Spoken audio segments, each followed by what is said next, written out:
Well, what is going on, everybody? It is just me today. Unfortunately, my dad is busy watching NC State. Of course, it's March Madness. What do you expect? So, he's going to be busy watching that. I figure so I'll at least hop on by myself here. Maybe it'll go a lot quicker since I won't be being distracted as much with our constant banter. I don't know. Or it'll be a lot more boring because there's no countless banter. I'm not sure yet how it's going to go. We'll see. Either way, it has been a crazy day. We have literally the border being absolutely assaulted by migrants. Sorry, I shouldn't say migrants, right? That's what they say. No. Straight up military age men trying to break down succeeding in breaking down our barricades and attacking our National Guard forces over on the Texas border. Absolutely crazy. I'm going to go ahead and pull this up right now. Right here, we have what's going on over at the in El Paso, and just take a look at this because this is absolutely insane to see.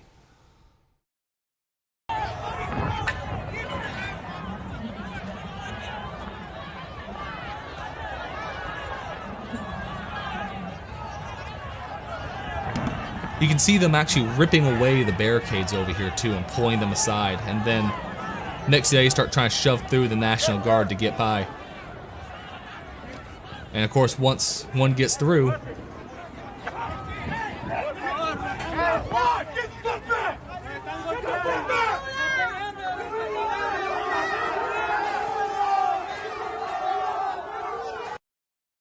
that is what's happening now on the southern border. Now, the funny thing is the GOP did post a tweet that was actually pretty good to emphasize just how big of a failure this really is. And normally I can't really stand a lot of stuff they tweet because it's just it's your basic kind of nonsense. They don't really have any good edge to them at all, but this one was actually pretty good. It is my testimony that the border is secure. An undocumented person. And I shouldn't have used illegal. It's undocumented. We have a secure border in that is a priority for any nation, including ours and our administration. I'm not going to treat any of these people with disrespect. Look, they built the country. The reason our economy is growing. This country. It is my testimony that the Yes, they built this country. This right here, this, destruction, border this is secure. ignoring of our laws. These are the people who really built our country, isn't it? Had nothing to do with the founding fathers coming over here from England, and setting up actual civilization in a completely savage world. No, none of that. They weren't the ones who built this country. No, these people who ignore our laws, who tear down our borders, who assault our National Guard, they are the ones who, of course, built this country.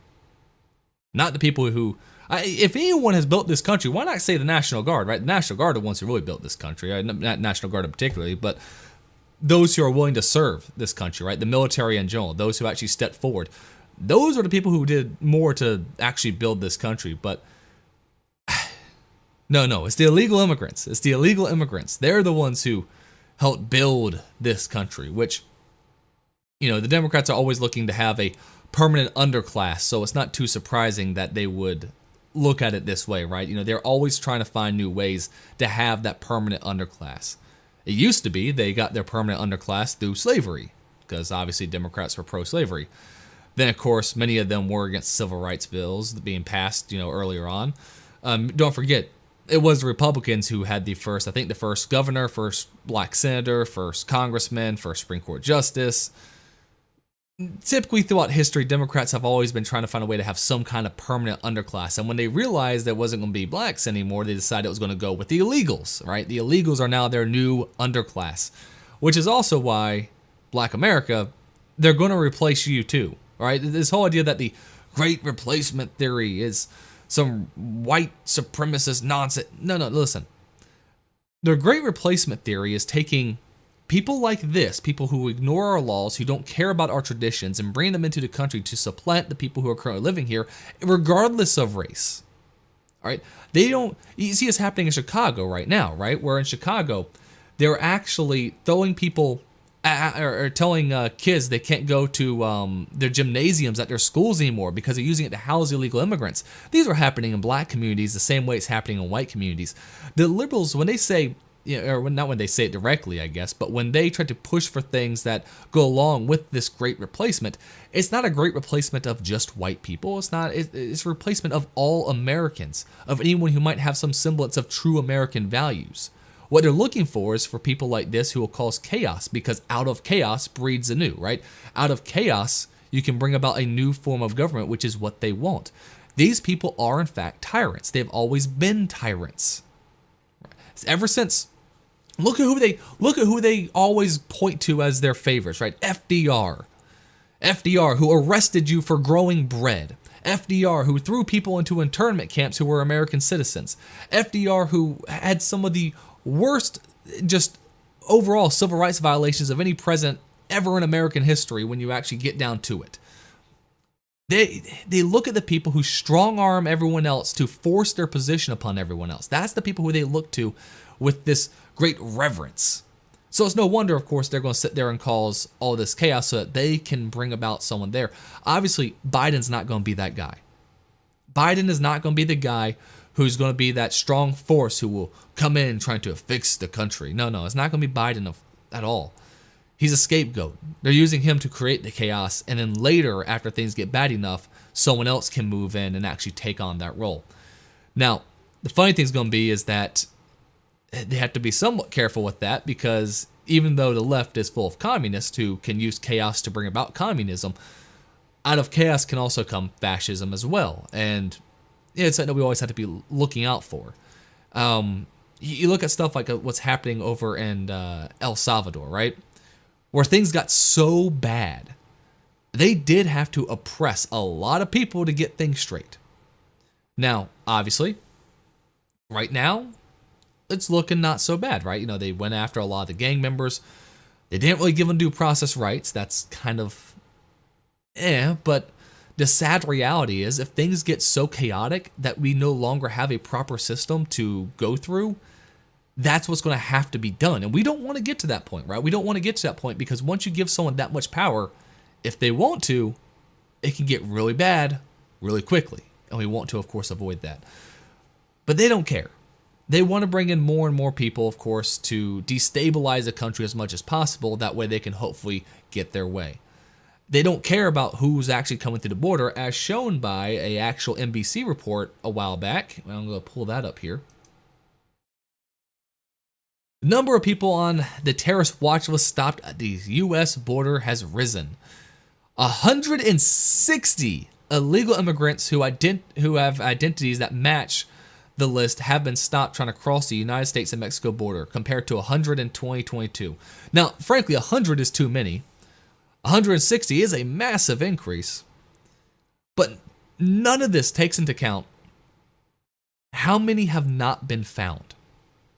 How many have just gotten through and either lied about who they were and just moseyed on in, or just walked across the border and was never stopped in the first place. We have found 160 illegal immigrants who have ties to terror groups, or who are at the very least on the United States terror watch list. We have found that many people. That doesn't mean that's how many people have actually come in.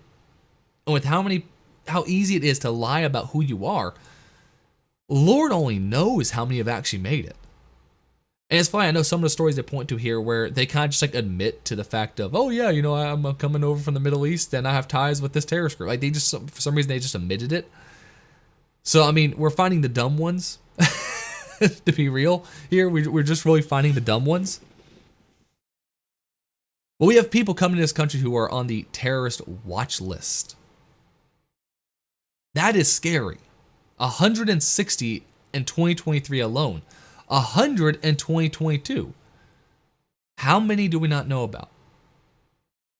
And so, of course, now the question has to be, what do we really do about it at this point? And we have millions of these people, right? Millions of them in this country. To just deport all of them is going to be a humongous undertaking. And it's going to be hard enough as is, right? I mean, the media is going to be against us every step of the way. The media is going to be against us no matter what we do, no matter how we do it.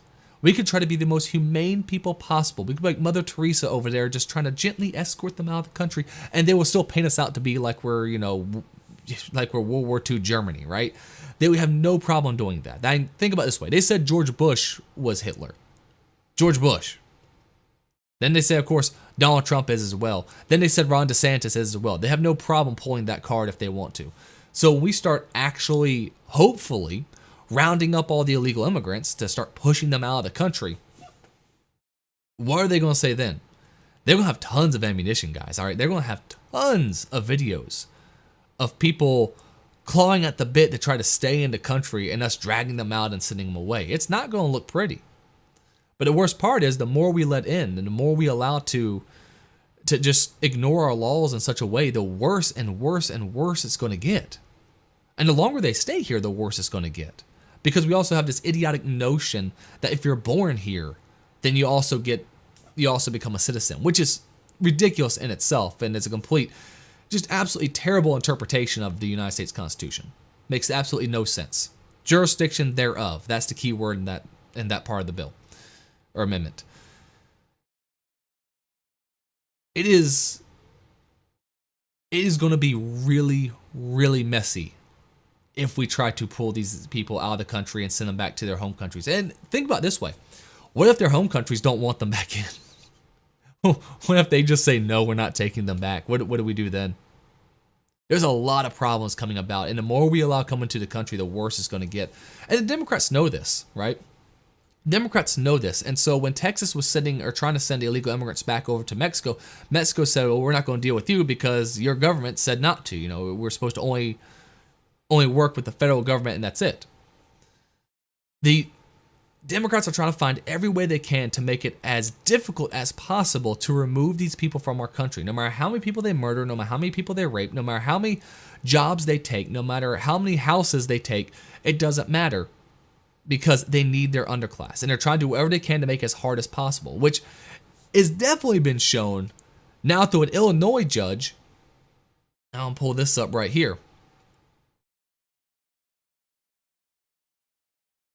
Illinois judge rules illegal immigrants, and again, migrants. They're not migrants. They do that because it has a very, it sounds nice. They're migrants. Don't you care about the migrants? Don't you care about the migrant children, everybody? No. The illegal immigrants, and actually criminal alien would be the proper term, I guess, but they have ruled that they're allowed to now carry guns. This is the Illinois judge. Illinois is notorious for having terrible gun laws about not letting their own citizens carry guns. And yet, an Illinois judge is now saying, yes, illegal immigrants can carry firearms. Now, I know some libertarians will go out there and say, oh, of course, illegal immigrants should be allowed to carry firearms. Everyone should be allowed to carry a firearm. And listen, I am very heavy 2A, all right? I love the Second Amendment. I have a bunch, well, I don't know, I lost, I guess, a bunch of guns in a boating accident, right? I mean, that's what I'm supposed to say. But listen, I love the Second Amendment. Illegal immigrants should not be having guns. Period. Full stop.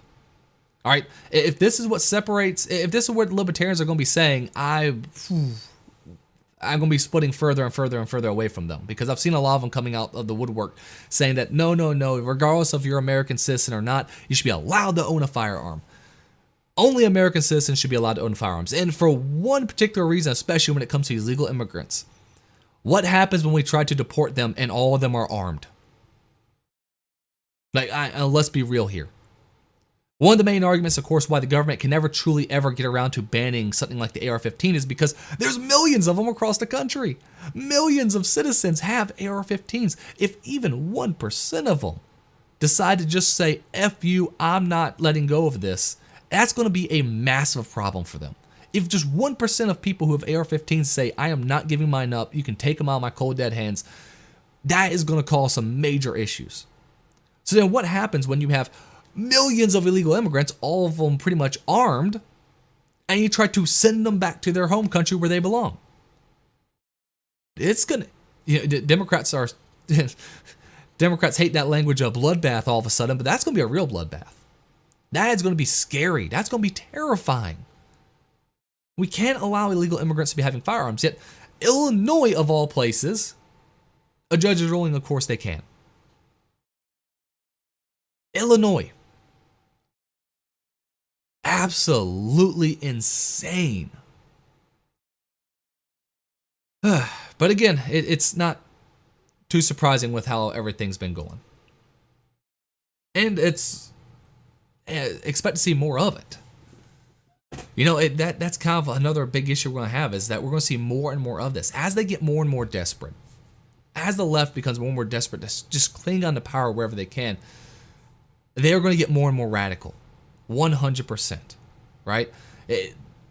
You see this now with some of the positions they took on stuff like abortion, right? Where the right has finally pushed back properly on abortion and has repealed Roe v. Wade. And we're back to a proper middle ground. If you are, whether you're pro-choice or pro-life, the middle ground was getting rid of Roe v. Wade. Because now the states can decide for themselves as our country is supposed to operate. Getting rid of Roe v. Wade was the middle ground, and what did the left do? Man, they freaked out. And now, if you're in a leftist state, they're pretty much now saying it's up to birth for abortions, right? They're going as radical as possible because they're so desperate. They're so desperate to hold on to power. They're just doing whatever they can. They're throwing crap at the wall. You see this happening, of course, with the court cases against Trump, where they're now trying to take away his property, one of his golf courses, I think, over in New York, they're trying to take away, as well as some have even said they should try to take away Mar-a-Lago itself. They're trying to take his property out from underneath of him through BS legal means. I mean, it's actually really funny about that. He's in trouble because he said Mar-a-Lago is worth in the hundreds of millions of dollars, which, I mean, come on, of course it is. And New York State says, well, it's only worth actually around 18 million, even though properties all around itself are higher than that. And even if, let's say they're right, let's say it was worth 18 million. Let's just say, let's play pretend, right? No one's going to buy it for more than 18 million. So what? He can claim it's worth whatever the hell he wants to claim it's worth. If he says it's worth 200 million, he's saying, I would not sell this thing for less than 200 million. Anyone who's ever sold a house has done this. No one sells a house for what its tax value is. At least they try not to. If you do, man, that's a bad situation. No one sells their house for no one sells their house for whatever the tax value is. They are now saying on NBC, Trump should sell Mar-a-Lago for hundreds of millions of dollars, and that way he could then pay off the amount that he owes New York City for claiming Mar-a-Lago's worth $200 million. Absolutely insane. But we see the breakdown of the entire system little by little, just little by little, as they become more and more desperate. Now, to move over to something a little bit different, but still kind of in the same vein, we have over in Washington State, bar exam is going to be nixed in Washington State over equity concerns. 1 second.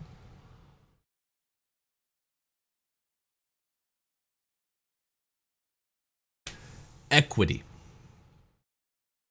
Equity is one of the biggest, it is one of the biggest BS phrases there are. And it truly shows that these people are in fact communist.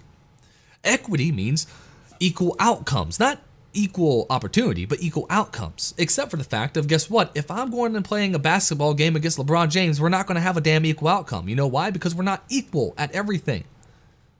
We have the same opportunity. If I want to go try to get in the NBA, I can try. I mean, hell, I'm 6'5". They might even give me a chance. But I'm a 6'5" uncoordinated white dude. All right, I'm not making it on any actual team. Equity would say, no. He has to acquire the same outcome as everyone else. Equity is the destruction of merit. With equity, you have no merit. And it's really shocking, of course, that, well, maybe it's not too shocking for anyone who knows the left, but they're actually saying in this case that black people are just too stupid to get ahead based on merit.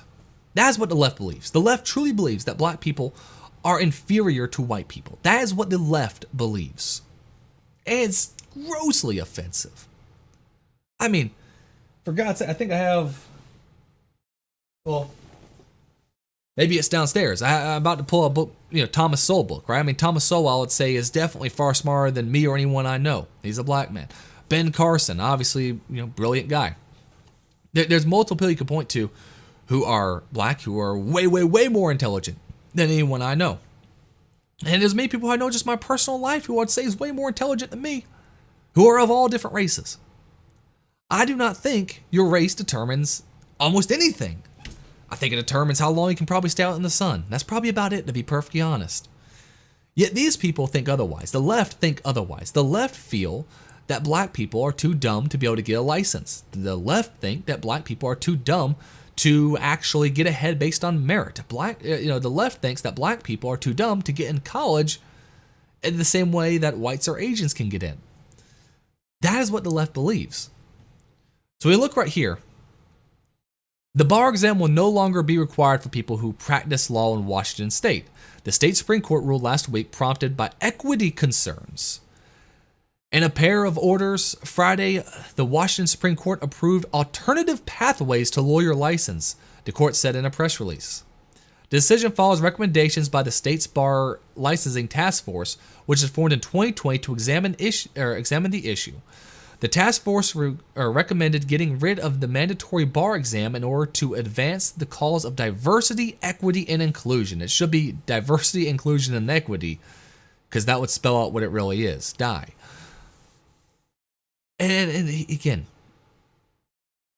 if you believe black people, white people, Asians, Hispanics, if you believe we are all truly equal, if you believe that there really isn't much different between us all, then diversity doesn't mean jack.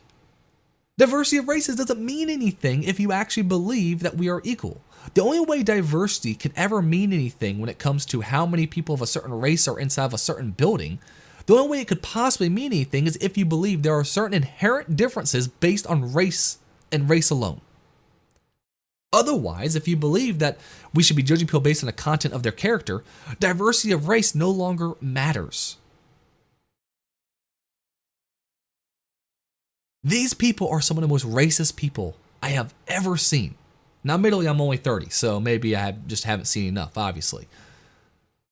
But I mean, I would say these people are far more racist than some of the people who are just open racist who I've seen out in public, right? And listen, I've traveled across this entire country.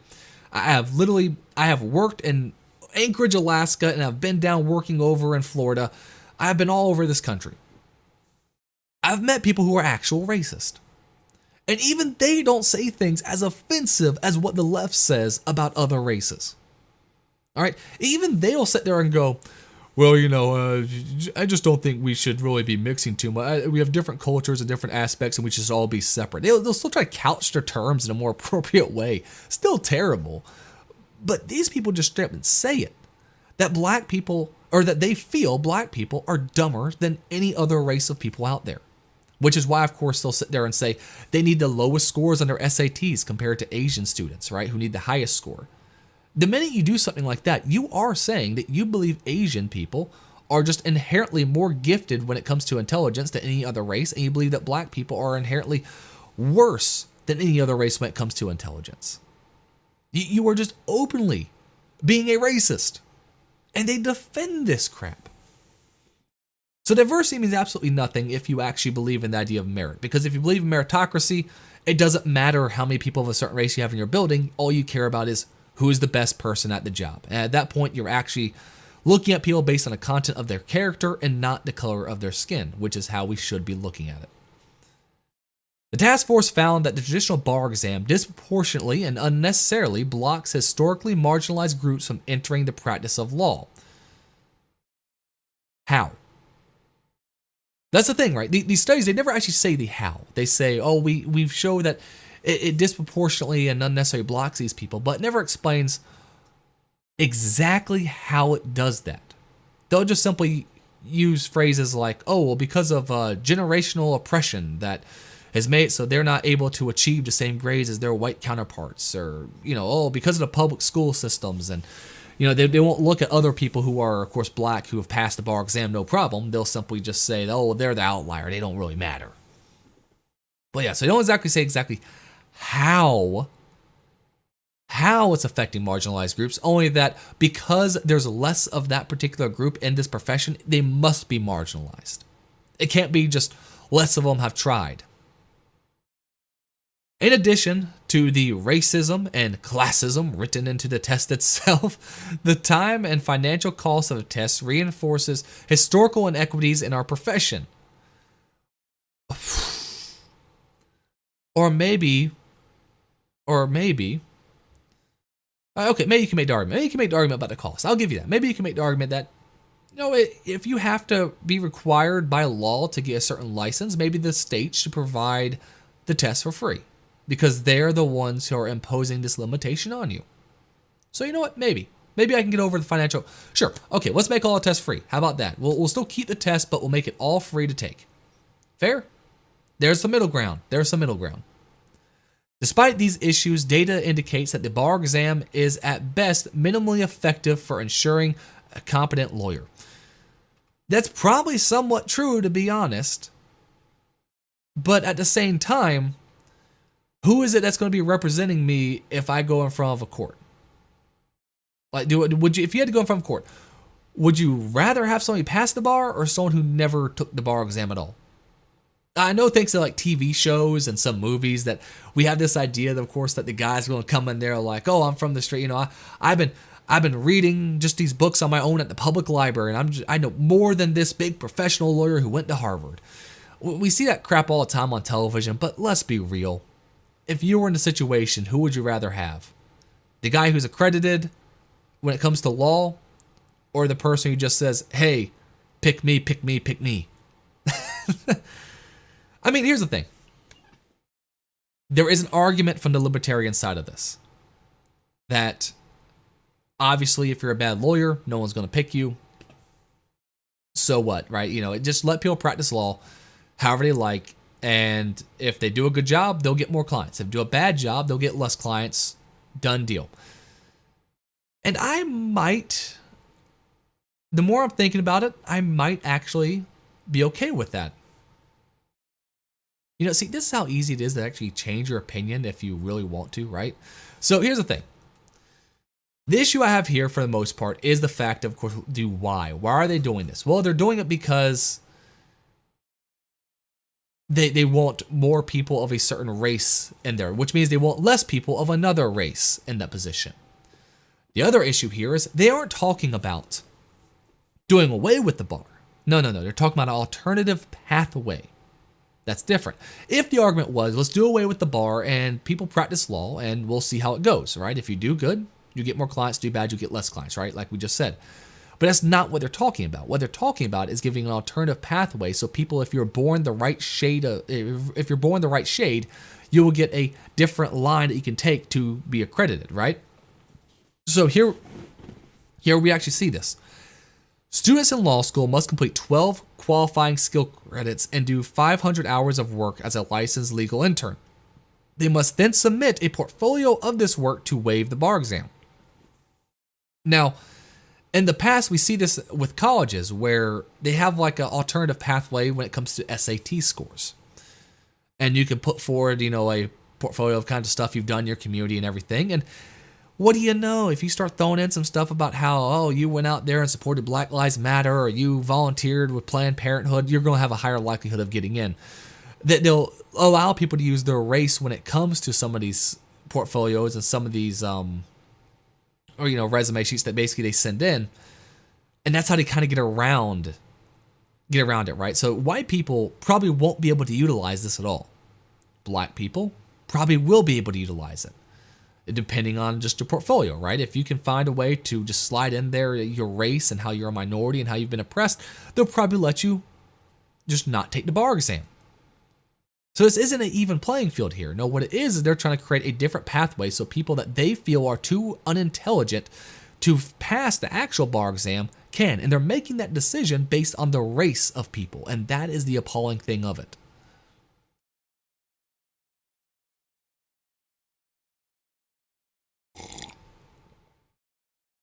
Like I need to eat more coffee. I'm already kind of hyper.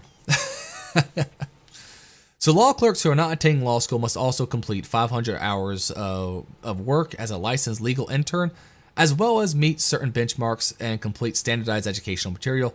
The state is also lowering the minimal score to pass the bar from 270 to 266. a lower threshold previously adopted during the pandemic. Again, if the argument was to do away with the bar exam, I would be listening. That's not the argument. The argument is finding ways to lower it so people that they deem less intelligent can get in. And that is the left. That is the left. And always in a nutshell, right?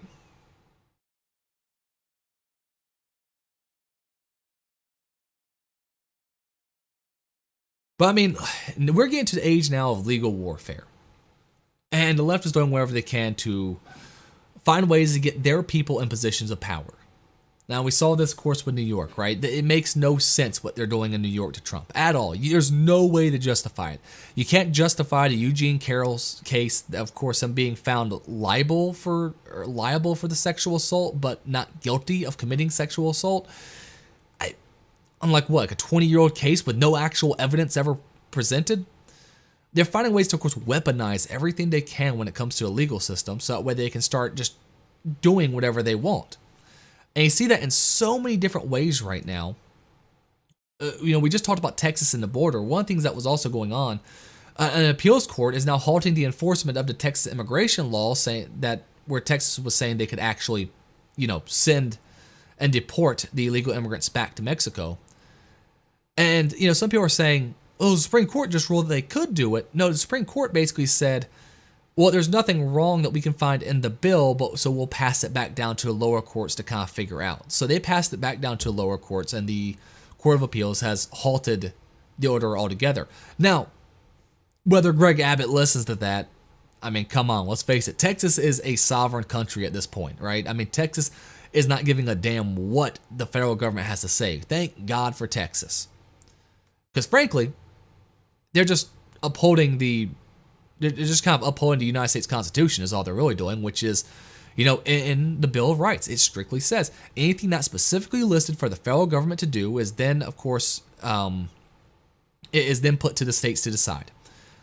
Which means, pretty much, again, most of these things we argue about day to day shouldn't even be talked about at the federal level. They should be talked about at the state level. Now, when it comes to immigration, obviously, that's still more of a federal level, but even in the Constitution, it says that if the federal government is neglecting their duty when it comes to protecting the country, and a state is invaded by a foreign force, as we saw where they're tearing down barricades and attacking National Guards or people in the National Guard, the states are allowed to take the initiative when it comes to this. So Greg Abbott's been doing, some hell of good work over in Texas.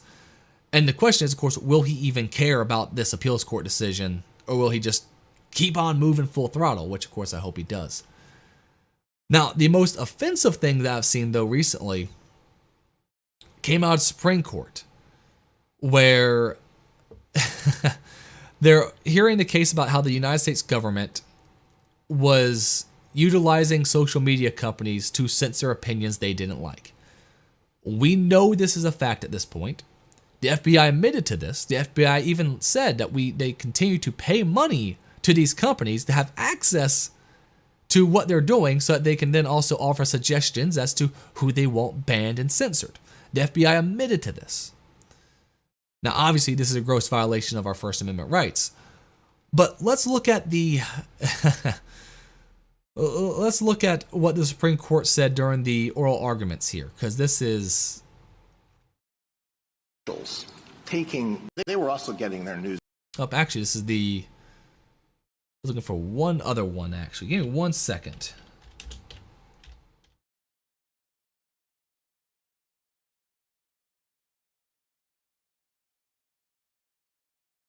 We'll probably have this here. Yep, here we go. Ketanji Jackson has the first. Justice Jackson? So my biggest concern is that your view has the First Amendment hamstringing the government in significant ways. I found one that's a bit louder. For some reason, that one's can barely hear it. Time that is again. Amendment. Okay, we'll watch it off Jack Posobiec. That's actually a bit louder. My biggest concern is that your view has the First Amendment hamstringing the government in significant ways in the most important time periods.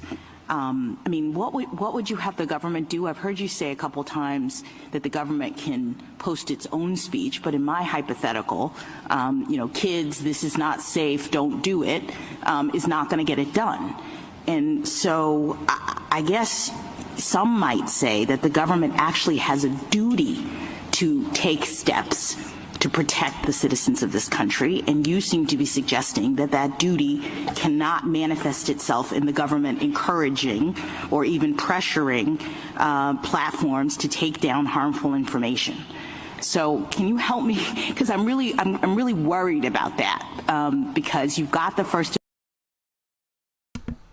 She is worried that the First Amendment might be hamstringing the United States government when it comes to censoring the American people.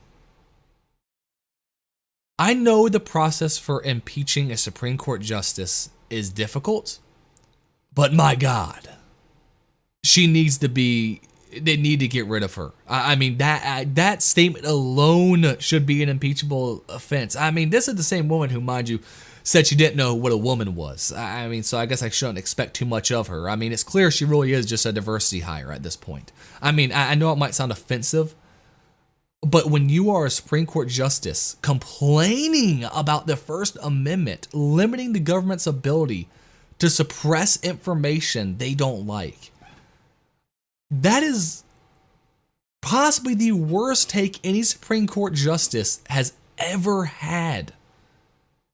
I mean, that is just lunacy. And the worst part is the left has been defending her. The left has been actually sitting there saying that, of course, oh, you just don't like her because she's a black woman and all that nonsense. Listen, I don't give a damn. I don't care if she's a black woman. Now, it's clear that she was hired or picked for the role just because she was one. That they clearly weren't looking for merit when they looked for her. I'll say that much. Or they picked the exact person they wanted. They picked a Supreme Court justice who does not give a damn about the Constitution, who does not give a damn about the First Amendment, who does not care about any of our basic civil rights. And, Obama did the same thing. Let's not forget. Sotomayor, she even said that the Constitution should not be interpreted directly, right? That, oh, it's a living document and changes have to be looked at as we go on through the ages and all that nonsense. No, here's what it means by the Constitution is a living document, people. If you want to change the Constitution to match our feelings for today, we can do that. It is it's laid out in the Constitution on how to do it. It's called passing another damn amendment. All right, that's all we have to do. If you do not believe the American people should have access to tanks or explosive weapons of any kind, dude, pass an amendment. It wouldn't be that hard to say, hey, why don't we pass an amendment that says Americans can't have surface-to-air missiles? Right? You can pass an amendment to actually make these things illegal. Frankly, under our current set of laws, no weapon, period, should ever be illegal. And that goes all the way up to the highest caliber of weapons available. Just nuclear weapons, you name it. Biological weapons, doesn't matter. Currently, under the Second Amendment, you have access to all that stuff. And you know what? I think that should be limited. I don't think people should have nuclear weapons. I know, big surprise. I guess I'm not really a libertarian, right? I mean, I would consider myself more traditional liberal, I guess. I don't believe people should have biological weapons. So let's pass a constitutional amendment for that. It should not be done by random bureaucrats. It shouldn't be done, hell, it shouldn't even be done by elected officials. No one has a right to limit what weapon you have unless they pass a constitutional amendment to limit that weapon. But these people, they've found a different way around it, which is just ignore it. Just ignore it. Just say it's a living, breathing document and it can mean whatever we want to mean. Whatever our feelings are today, we can make the make the Constitution mean that. Of course, see that with the other things the federal government does, that's entirely unconstitutional for them to be doing. Right? I mean, when it comes to a lot of the public works programs that they do, all of that not listed in the Constitution as a federal responsibility. When it comes to OSHA, not a federal responsibility by the Constitution. That should be the states dealing with that. When it comes to Department of Education, show me where in the Constitution it says the government should run education, at least the federal government should run education. If you want to make the argument to me that states should be allowed to have, their own departments of education, by all means, I think that's perfectly acceptable. But the federal government has no business being involved in education, period, because it's not listed as a responsibility of theirs under the Constitution. But they get around that by saying the whole living document argument. And that's the same way they've been trying to defend, this diversity hire we got here in the Supreme Court of saying, oh, well, the Constitution, when it says, the First Amendment, freedom of speech, it doesn't mean, you can't shout fire in a crowded theater. It has limitations, and it's up to us to decide what those limitations are. No! It's the First Amendment. It's laid out very plainly about what the government cannot interfere with, and one of them is your speech. All right. Now, the Supreme Court has no real power at the end of the day. So the worst part is that even if they do, they should find that the government, of course, violated the Constitution by suppressing ideas they didn't like on stuff like Twitter and Facebook. Even when they find that to be the case, nothing will be done. That's a sad reality, right? The sad reality is because there is no enforcement capability of the Supreme Court. So long as the Democrats still maintain control of Congress, nothing will be done. The Supreme Court is, hell, in some ways acts more as a therapist than anything else, right? It just kind of sits between the parties and say, all right, here's where we think it should align. And then it's still up to Congress to actually act in accordance with the Supreme Court. If Congress just simply said, we don't care what the Supreme Court says, the Supreme Court has no way of fixing that.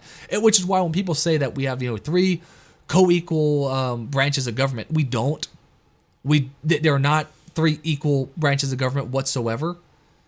All right, the judicial side of our government is not equal to the legislative branch at all. Not one bit. They have no enforcement capabilities. Our real I always end up ranting about this, but the real separation of powers had very little to do with the judicial side of the government. Now, that was supposed to remain separate for obvious reasons, because it's supposed to operate as a kind of mediator between the legislature and the executive branch. But the real separation of powers was the Senate. All right, you had typical congressmen who would represent the will of the people in their local areas. You had the president, who of course represented the country as a whole. Then you had the Senate, who represented the state. And back then, before we passed the probably worst amendment there was, which was the 17th Amendment, up till then, the government of the state decided who to send to represent them to the Senate. So normally, the state senators, we have these crazy little things called local elections where you can elect your state senators and state delegates as well. No one pays attention to them, but back then people had to, because normally it was usually the state senate who decided which one amongst them would go and represent that state in the United States Senate. So Tennessee would pick 2 people and send them off to D.C., and their job wasn't to represent the people, because the people were already being represented. The people were being represented by their local congressmen. No, their job was to represent the state's interest. And what it did that was so brilliant is it made it so when a law got passed and they were trying to get rallying the people to say, hey, just give federal government more power, give the federal government more power. These state senators, who of course want to maintain some power for the state, or else what's the point of their position in the first place, would push back against it. They were the ones who were really fighting for states' rights at the end of the day. It wasn't the congressmen typically, because the congressmen just want to do whatever the people wanted at times, right? But the state senators were the ones who represent the state's interest as a whole. We no longer have that.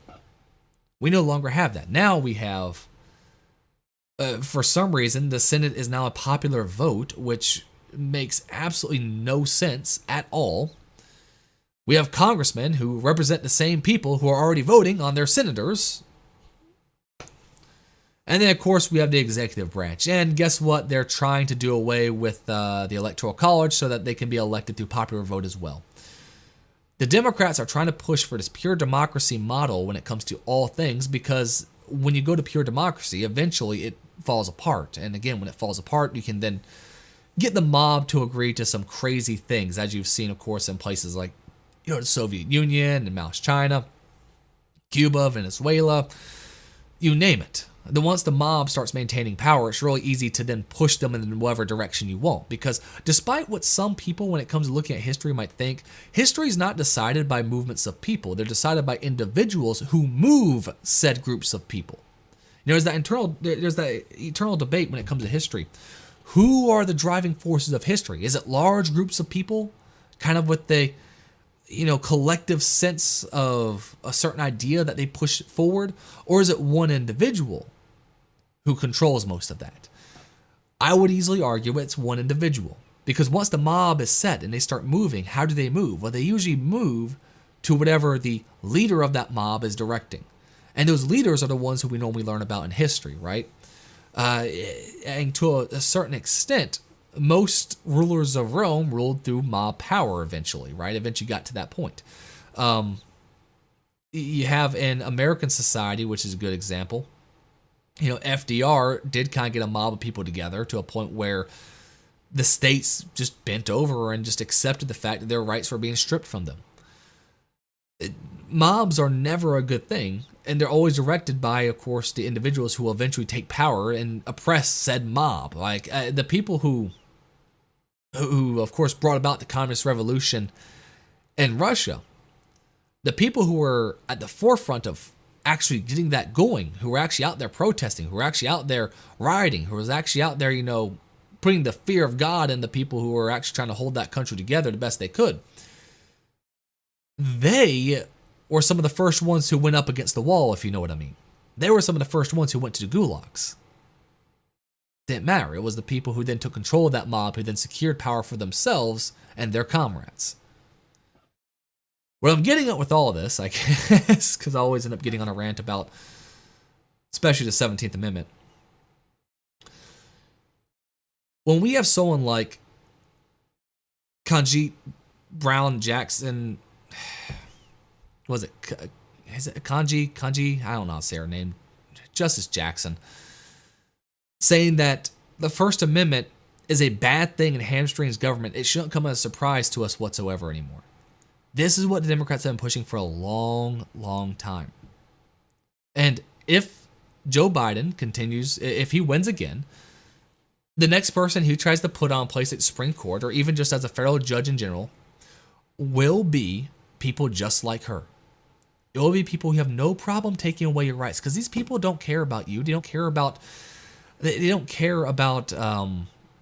any individual liberties you have. They care about power. That's it. That's all they ever want. They want more and more centralized power. This whole idea of the left and right has been completely ruined now at this point. It used to be at one point. When we were talking about the left, you were talking about people who believed in tyranny, but a new kind of tyranny. And the right was people who believe in tyranny, but a very traditional type of tyranny. Now, the right were the people who want tyranny of the king, and the people on the left were people who want tyranny of the mob. Either way, it's both going to be tyranny. It's going to be tyranny no matter what, right? There's no real individual liberty to it. Now, thanks to America coming about especially, you had the idea of an individual having these rights God-given. The French Revolution didn't believe in God-given rights. They believed your rights were what society has determined them to be, mostly through mob rule. So if the mob said you don't have the right of the Second Amendment, no more Second Amendment. If the mob says you shouldn't be allowed to practice this religion, no more religion. If they say you shouldn't be allowed to speak on this issue, can't speak on that issue. That's what the French believed. But we believed in something different. We believed that these basic human rights were just that they were inherent to all of us, and that the role of government wasn't to give us these rights. The role of government was simply to protect what we already have. And unfortunately, we're starting to move further and further and further away from that vision. I forget where exactly I was going with this, but oh yes, left and right. So once that comes about, well, now we have a different method here, right? It's no longer tyranny of the king. It's no longer tyranny of the mob, but now we have the individual. And some people point that to being the middle. I would argue, no, it's not. The middle of the mob and a king would be, I'm not sure. It's still tyranny though, right? It's still just someone else ruling. Maybe it's a council of elders, I guess. You know, you have the one king, the council of elders, then you have the mob, right? That would be a proper left and right dichotomy when it comes to the traditional method, I guess. But now we have a new left and right. And I would argue now the radical left would be communist, right? That's as far as you can go. It starts at communist, and then as you go, I would argue, of course, that fascism, socialism, all that stuff is still on the far left. I know some people are going to say, oh, fascism is a right-wing ideology. No, it's not. Because the modern version of the left and right now is no longer traditionalism versus progressivism. It is instead the ideas of individual liberty or centralized authority. That's all it is. So the radical right is not fascism. The radical right would be anarchy, where there is no centralized authority whatsoever. Then maybe you get to your libertarians, who are still pretty far right, who of course believe in extremely limited government. Some of them, the big L libertarian types who, what was it when they said, I don't think people should be allowed to sell drugs to children outside playgrounds. And the big crowd goes, boo. Those guys are on the further right end of the spectrum. And as we come in towards the middle, you start getting to your sort of what we have now, where you have a more, states have their power, but the federal government still controls most things. The new right and left is now centralization versus decentralization, right? It's just power of the state versus power of the individual. That is the new right and left dichotomy. We're done with this idea of progressive tyranny versus traditional tyranny. And the whole graph they like to point to now, which of course has the quadrants, it's total nonsense. I mean, look at the questions, especially. Look at the questions that are asked there. And what you realize is anyone who has half a brain would know most of these questions make absolutely no sense. And doesn't tell even remotely a good picture about what a person believes. Man. So what do we want to talk about now? How about this? Let's talk about something good here. It's already been about an hour. Let's end this thing with something good here.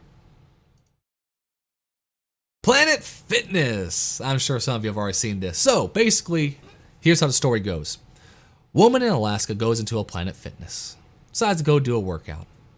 What do you know? She goes into the locker room and finds a man in there shaving his beard. She takes a picture and says, look at this, people.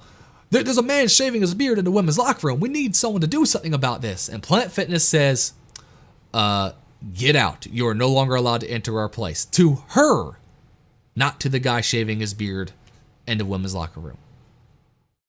They would rather defend a man exposing himself to women in a women's locker room while shaving his beard than the woman who simply says, what the hell is going on?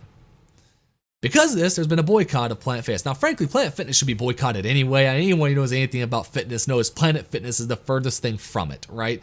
It is. For a while there, they had this promotion. It was like Pizza Fridays, where they would bring in large pizzas to the gym. And they would have like Tootsie Rolls at the front desk for people to get as they're going out. So, hey, you just ran and all that stuff. Here's your chocolate, Just absolute idiocy. They put out the lunk alerts, so if you start actually trying to lift weights in there, alarms will go off saying, no, don't do that. Look at you, you're working too hard. You need to stop it. You need to stop trying to get in shape. It's why when you go into a Planet Fitness, all you see is a line of ellipticals, a line of bikes, and a line of treadmills. That's all you see, right? That's just far as the gym goes, just treadmills, bikes, and ellipticals, because they're silent, they're easier, and it's cheaper, and they have to do less work, right? So Planet Fitness should have been boycotted long ago, but they have had $400 million wiped from their stocks in just the past 5 days. At its peak, it was more than that. At peak, it was I think it was closer to 500 million. Now, they've recovered a bit since then, but they're still really far in the hole. Which I think that should go to show, listen, these boycotts have been working. These boycotts have actually really done a lot. Now, I'm seeing if they have the picture in here of the guy shaving in there, which I don't think they do because technically you're not supposed to take pictures of people in the locker room. Now, I would argue, of course, that, hey, you know, if I saw someone committing a crime in a locker room, I'll take a picture of it. So there's definitely exceptions to that rule. A dude shaving his beard in the locker room, I think is perfectly fine to take a picture of and say, what the hell is going on? But these boycotts are showing something, right? These boycotts are showing the fact that we are, in fact, winning here, right? We are actually, you know, really pushing back as we should. And this is the power at the individual level. At the individual level, we can actually do quite a bit. You know, the Bud Light boycott really showed the way. You know, it really did show the way. It showed how powerful the right really is when we actually get our shit together and actually come together as a team and actually focus on these companies. Planet Fitness is seeing massive drop off here because they decide to go along with what, you know, the Hollywood elites and of course the DC elites say is, or what should be allowed. Man, it is. Here's the funny thing. If you really want to get rid of these stupid instances of men being allowed to go into women's bathrooms and locker rooms and all this stuff, there's an easy way to get rid of it all. If you're a guy who lives in a state where the state says that companies must allow you into whatever, you know, locker room, whatever bathroom you say, do it. Right? I think New York, I don't look it up to make sure, but I think New York, it's against the law to say that you have to use a separate locker room because you're trans. So every guy should just start going to the women's locker room. Make it so no one goes to the men's locker room. Just go. And then when they try to, you know, make it as obvious as you want. You know, walk in there with your beer belly and beard and, you know, I just let it all hang out for all I care. Just walk right in. And guess what? If enough guys started doing that, these people would actually kind of start saying, okay, wait a second. These laws make no sense. These rules make absolutely no sense. How can we enforce this? How can we allow this to keep taking place? And the minute they start kicking you out, well then guess what? You got yourself a good payday because they just kicked you out. And who are they to decide what gender you are today? Right? They say gender's fluid, which means it can change from day to day to day. So if you identify as a woman tomorrow, why not go to a women's bathroom? Now, why not? If you live in a state that says that you're allowed to do it, do it. What are they going to do? Kick you out? If your state says that you have to be allowed to whatever bathroom that you see fit, man, if guys would just all start doing it, those laws will be turned down instantly. They'll be turned away instantly. That needs to be the next step. Just let's be ballsy enough. Pun intended there. Man. Well, I guess there's still a couple things I could go through, but it's been an hour and just want to kind of, especially I mostly wanted to really get over to what was going on at the border tonight. So last night we tried to stream together and what do you know? Stream had technical difficulties. Stream had issues. Had shut down. So I wanted to at least get on tonight, talk about a little bit of this stuff. Especially again, that First Amendment too. Man, that is just, she needs to be impeached. I don't know what to say. Needs to be impeached. But hopefully we'll be back together on Wednesday next week. When it's just me, man. I guess we just kind of flow right through this. I need to get more used to maybe doing some solo ones just so I can get back in the groove of things. Maybe take things a bit slower because man, we breezed through all this stuff today. Either way, if you like this stream you're watching, make sure to like the video, subscribe to the channel, and we'll see you on Wednesday. Peace.